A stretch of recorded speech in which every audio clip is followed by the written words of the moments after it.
Welcome back, guys, to the roundtable. My name is Adam. Once again, with me, Rusmin. Hello. Victor. Hi, everyone. And today at this roundtable, we're going to talk about Squid Game and what does Squid Game have to do with investing. All right, so if you haven't watched Squid Game yet, I'm going to give you a massive spoiler alert.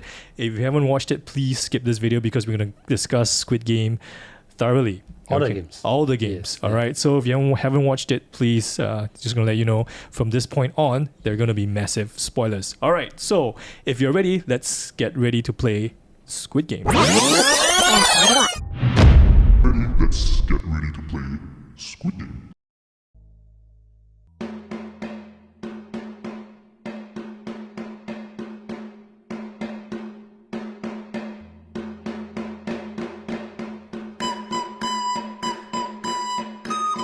All right, so what does Squid Game have to do with investing? So that might be the question that you have on your mind at this point. You know, Squid Game is all about death and everything. Everyone's dying and stuff. So what does it have to do with investing? So actually, there are a lot of parallels when it comes to investing in the stock market and how a game is played. Because, and Squid Game is kind of like a game, right? Yeah. So, and how you play a game is kind of like how you play everything. Because your habits, your traits, your personality, your emotions will come out in the game, especially naturally, especially if you're under stress. Yep. And that's what Squid Game is all about. There's a lot of stressful situations, and you're going to have a lot of stressful situations when you invest in the stock market as well. All right. So we're going to take you through the 6 games in Squid Game and the lessons that we learned from watching the show and how that actually applies to the stock market. And you find that they're actually very, very, very similar. In fact, you might think that, you've gone through this before as well. All right. So let's start with the very first game, which is basically red light, green light. In other words, Yeah, so oh my, Wow, not bad, yes.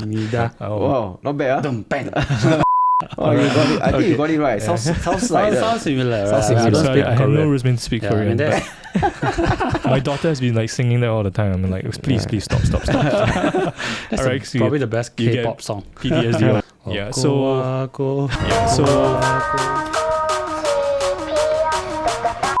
So anyway, you guys know what the game is all about. Red light, green light. If you red light, don't move. Green light, go ahead. Yep. And if you watch the game, you remember when when the game first starts. Yep. There's this one guy who just charges right ahead. Yep. You know, red light, green light. He just goes right ahead, and he's the first one to die.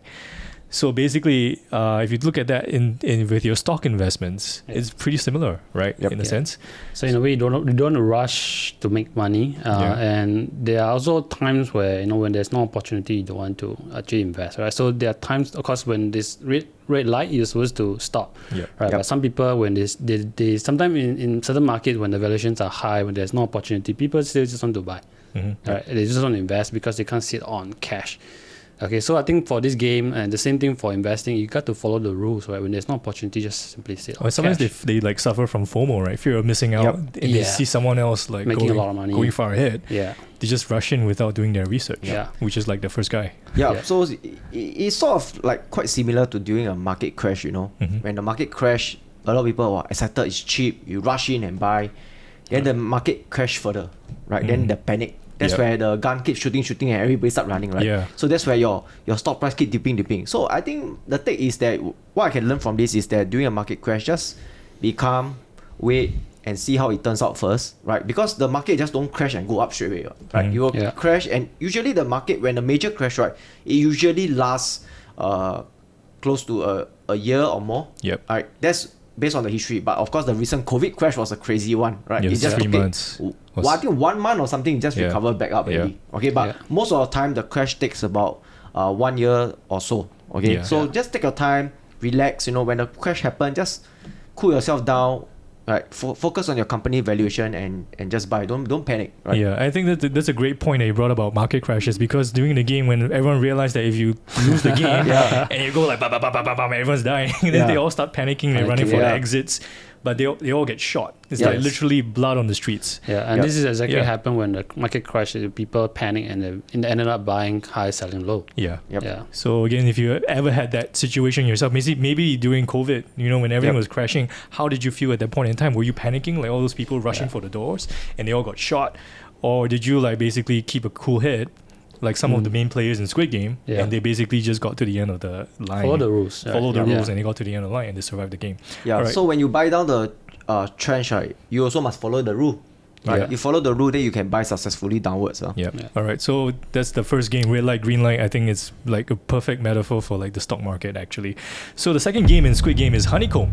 Basically, you have to like pick the honeycomb Yeah. suite and kind of like carve out the shape. The shape. Yep. Yeah. Yeah. So you kind of want to pick up the best shape, the The easiest easiest shape. shape, right? Yep. Right. Yeah. So in that, likewise in investing, okay, you want to go and find companies where it's a lot easier for you to understand. Like what Peter Lynch said, if you invest in a company and you can't explain it to a fifth grader, you don't understand well enough and you should not be invested in those stocks. Okay, so the same thing for in the Squid Game, you have got Umbrella, which is probably the most difficult one to draw or to actually live it up. Yeah. So in investing, same thing. You want to stick to those simple companies that you understand, right? And before you invest in them. Yeah. Yeah. You must understand, because if you understand, most people also understand. If you don't understand, most people also cannot understand. And when most people can understand, you can't get a very good valuation of the company. Okay. Right. Yeah. Yeah. That's true as well. So I think when it comes to Squid Game, the triangle was so easy to do, right? Yep. It was so Yes. easy. And when it comes Yeah. to investing, you just want to pick something that's really easy to understand. Yeah. Because in the game itself, it didn't matter if you did the triangle or the umbrella. At the end of the day, It's- your price is the same. Yes. Correct. You get to survive. Yeah. It's not like you get extra money in the piggy bank if you did the umbrella.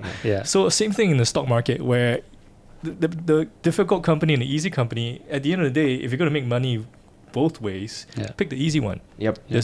Actually, the risk of you losing, like in Squid Game, the risk of you like breaking the shape with the harder shape is like a lot higher. So why take that risk? Yes. Yes. So same thing as in stock market. Just pick the easy companies that you understand and move on with that. All right. So let's move on to the third game, which is basically tug of war. I think this is one of my favorite games in the whole show. Is like a lot of action and all that. Yes. Yeah. And if you remember, this game was about picking the strongest Players. men or Yes. people Yeah. for the game. All right. So how would you tie that into investing? Basically, the people are the companies that you invest in, Yeah. right? All of them is your portfolio. So you Okay. want to find all the good companies, and put in the portfolio, Mhm. right? You don't want the weak companies, everybody to be in your portfolio, because eventually you're going to lose the game, right? Yeah. Yeah, Right. but obviously in the game, the team that won, during the Takam War, Yeah. they have 3 women, or 3, and then 1 old Oh man. man, right? So Yeah. I mean, those are not bad. I mean, they got strategy, right? But obviously in real life, you get to choose a lot of people. I mean, a lot of companies out there. So Yeah. you want to have the best companies. You don't really have to choose the weakest companies, Yeah. then form a strategy out of it. You can choose the best players, best companies, and then Yeah. have a good strategy and then stick to your strategy too. Yeah. And invest, usually yeah. the best company have the best strategy. And the right? best strategies Yeah. as well. Because Yes. I mean, Yeah. within the Squid Game, that was like a plot Yeah. twist kind of thing. Yep. Like the weak team can win because Yeah. of a strategy. But in real life, the best companies have Correct. the best strategies And in as real well. life, the tug of war is really the best. It's kind of the like, strong imagine people, like yeah. Google Yeah. or Facebook on one Yeah. side, they're Yeah. the 800-pound gorillas and they're pulling the rope. Yeah.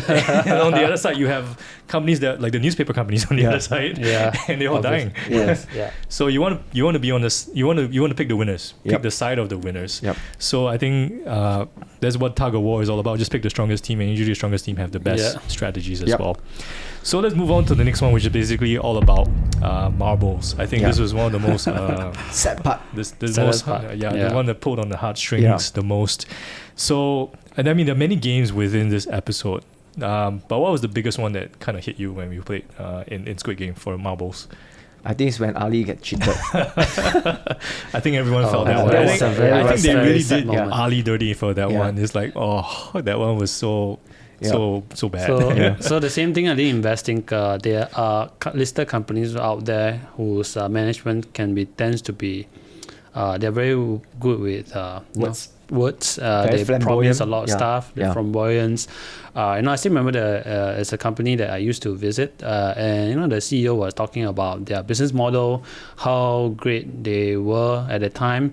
They were even better than he claimed to be better than Facebook, their platform, because it's an e-commerce platform at come the gaming. Okay, that company is called Yuzu. I mean, I'm not sure it's still listed there on there, but the CEO was being taken for investigation, and subsequently is it's not a company that you want to invest in. Okay. At the end of the day. So for a lot of investors who are very new to investing, they tend to be naive, right? I mean, the first time you meet a CEO, right, you listen to their words, you thought that, wow, this company is going to go up 2 times, 3 times, 10 times, right? I mean, you can't just simply take management words for it. You have to look at their behavior and action. Yeah. So I think you should not blindly trust the management, especially also in Asia.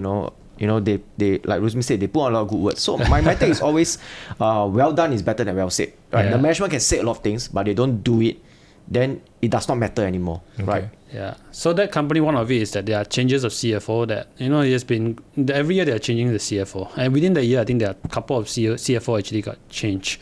Yeah. So those are the action that you can see from the company announcement. Yeah. So don't simply trust somebody words on that. And I think the issue with Ali is that when he took the marble from the other person, right? From Sangwoo.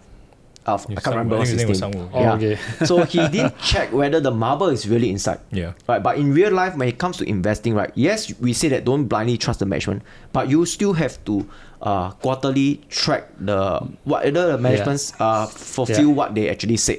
Yeah. Right. So that is the way that you want to quarterly or at least once a year track on the management. Monitor them. Yeah. And the other thing about Ali is that he blindly trusted Sangwoo. And he kind of like put everything in. He went all in with Sangwoo. Oh, so Sangwoo like gave him the most beautiful story about how they could survive together. There's a way out of this.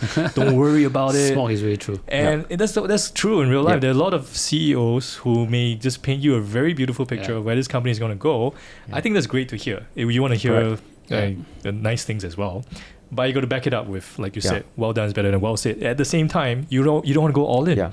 I think we must all understand that no CEO will say that their company is lousy or it's not doing good. So you will always hear good stuff. But the important thing, like you say, must track, And you track it and don't go all in. So Ali went all in with all his marbles. Yeah. Don't lose your marbles, right? Yeah. Check your marbles. Yeah. So check your marbles. And don't go all in. And that's what Ali did. And he just blindly trusted Sangwoo, and then he was gone. Yeah, it happens in the market. It happens. It's quite common actually. And it's not just in, stock investing, you hear about it, but Ponzi schemes and stuff like that. There's so many things. You don't want to just blindly trust whatever you're listening to. Don't go all in as well. All right, so that's about marbles. I think that was one of the most emotional episodes of the game, of the show actually. So that was the 4th game in the show. The next one is, I think, pretty exciting as well, which is the glass bridge. I had a lot of fun with this one. Watching it, I don't want to play the game. But thank you. But glass bridge was very tense. Yes. It was a very, very tense game. So how would you compare that to investing? I think this game is kind of interesting, right? Of course, you don't really have to play the game, right? So in investing, the beautiful part is that, a lot of things that already happened in the past. So there are actually history where you can learn and study from, successful investor and those people who actually make mistakes. So in the case of this glass bridge, it's either one, right? So I think those people who have already gone through, they get themselves killed. Okay. They made the mistakes already. They made the mistake. Unfortunately. You learn from their mistake, right? So in investing, you actually get to see a lot of people actually make mistakes. So I love to learn from other people's mistakes so that you don't repeat them yourself. But of course, in investing, you don't get yourself killed when you make a mistake. You lose money. You lose money, right? So that is something that I think I learned from this game is, of course, just learn from the best, right? And learn from what other people have made a mistake and try to not repeat it, okay? Because in the glass bridge, the path already laid down for you, right? If you are the one standing in the back observing the whole game, it's already open, right? You get to see which one you should and you just follow the track. You don't need to don't need to be in the front in order to make the money or survive the game. Obviously in the game they can't choose their position. Or you can follow an expert, and because at the end of the game, there was a glass expert who could tell which one was the tempered glass. And you can find people like that in real life for investing as well. where they can kind of like, this is the way to do it. This is how you should do it. These are the best practices when it comes to managing your portfolio. But sometimes they switch off the lights. And switch off the lights. I mean, that's like, maybe that's a pandemic and you switch off the lights. Yeah. What do I do Those now? are the black swan events. Black swan events. Yeah. Yeah, but I think when you say about, in the game it was a 50-50 choice. Yeah. You go through or you die. Yes. And sometimes in investing, some people invest that way as well. Yeah. Where they take like YOLO bets, and they just go like, I just want to do or die, and then they just like, and they really lose all their money because that's what happened. That's what happened in the glass bridge. And usually these are stories that you don't really hear in the news. You only get to see or hear those people who made it. They make a lot of money. Yeah. So I think in the game, it's 50-50, no choice. The Squid Game, too bad. But in real life, it's not really 50-50. So many choices for you out there to invest, and there's the path laid out for you as well. So just follow the path, learn from other people's mistakes. So that's for Glass Bridge, and then the last one, which is basically Squid Game. Squid Game. This is the titular game of the whole show. Basically, this wasn't really much of a game at the end, huh? It was kind of like more became an all-out brawl. It's like so much violence. It's a knife fight. Yeah. So I think the main thing about this game was that at the end of it, the protagonist couldn't kill his friend. At the end of the day, he just decided to not win the game, forget the money, because he wanted to save. He just couldn't do it. So I think when it comes to investing, we're always chasing. I mean, trying to be the best, trying to get the best results on investing and trying to make money and all that. But we don't want to get lost in the whole game when we're playing. Correct. Yeah. So I think investing is more than just making money, right? While you make money through investing, it just gives you wider choices in life that you can do. But it does not make sense if you make the money, but you lose your sleep, you lose everything, right? Then that is not investing, I feel. I think basically that is you are trading your life for the money. I feel you should be happy when you invest, right? There's still a lot of values in investing. Like personally, for me, it's like there's certain stocks that I don't invest in. Because that is like tobacco? Tobaccos, stocks, drugs. I say maybe not drugs. Like real drugs? Not real. Medical drugs or drugs? Drugs, but there won't be a company. Then there's cannabis nowadays. It's legalized. So I won't invest in that also. Right. So your gambling stocks I also won't invest. So this is a personal choice for you, right? But it's like I want to live with my own value system. Okay. Right. So in the end, you still have to boil down to how you invest, right?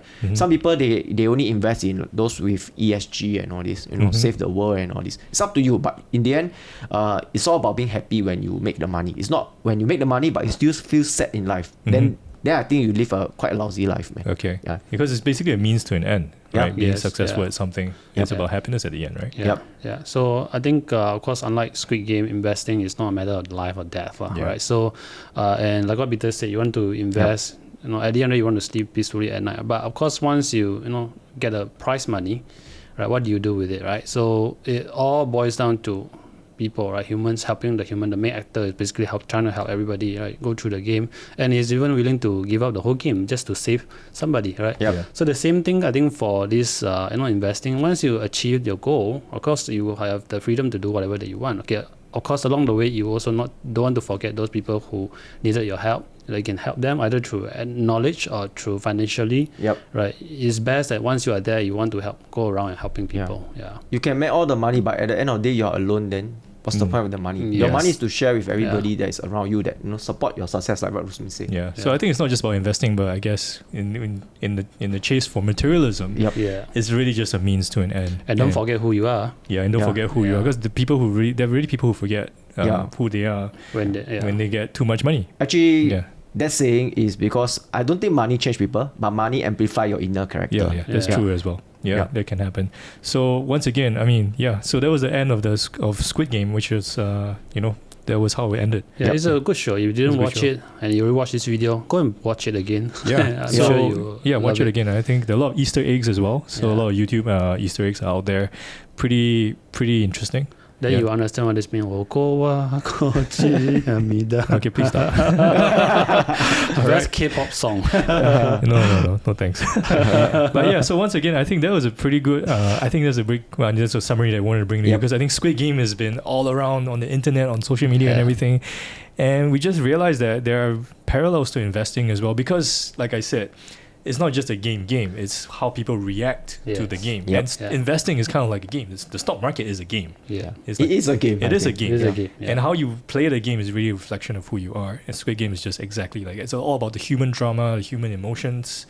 And that's what investing is all about as well. It's just it's just a game. All right. So I think there's a pretty good wrap up. I hope you guys really, really like that one, especially if you're a fan of Squid Game. We had a lot of fun thinking about this one, watching the show, and thinking of all the examples that actually naturally came to us. Actually, that these were things that are actually happening in the stock market as well. Yeah.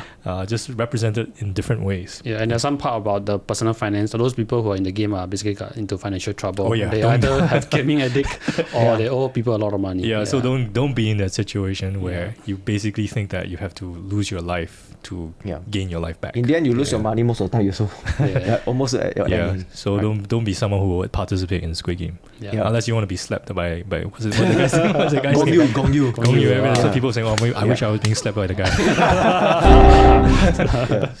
So no. So anyway, so I hope you really enjoyed that one. Squid Game was really fun for us, and I hope you really, really like this episode of this roundtable all about Squid Game. All right. So thank you once again. My name is Adam. This is Rusmin. Thank you. This is Victor. Thank you. So I hope you enjoyed this roundtable. If you did, just hit the like button. Let us know that we're doing a great job with this. And of course, any questions, comments, put them in the comment section. And of course, subscribe to our channel. Many more roundtables coming up again, and we want to keep in touch with you. So once again, see you around, and thank you for watching.